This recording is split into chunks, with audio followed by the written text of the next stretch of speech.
When somebody is complaining, you want them to stop. The trick is to make them keep going. Because if you haven't heard the end of it, you haven't heard all of it, Mm. meaning that there's a source of it that they haven't told you. You're only hearing the symptoms of it. Think of so I have a 7-year-old and a 5-year-old. Mhm. My daughter can complain about the food, about what she's wearing. She doesn't want to do this, she doesn't want to do that, and she starts to whine. It's not about the food.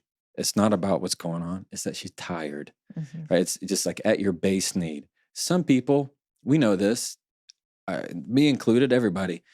All of a sudden, you feel grumpy, you feel irritable. You're just hungry. So there's always like this spot that the issue that you're voicing is rarely the issue. So when somebody is complaining to you, it's what I like to say is, "What else?" There's one phrase that I like to use is, "What else?"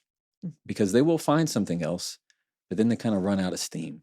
Mm. And then you transfer it once you feel like they're out of steam, because you gotta let them out.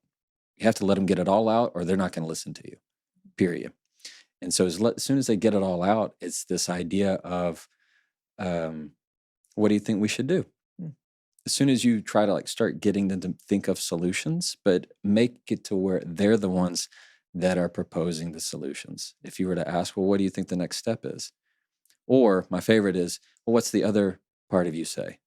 Mm. What's the other part of you say? Because we all have two different parts. Mm. There's a part who believes in it and the part who wants to complain, the part who wants to be positive and the part that wants to be negative.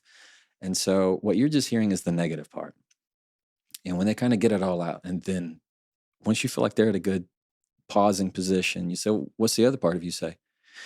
And they'll go, "Well, I mean, he probably didn't do that on purpose. I mean, and if I were him," and then all of a sudden the dynamic changes because you heard the negative, Mm. the positive's still there.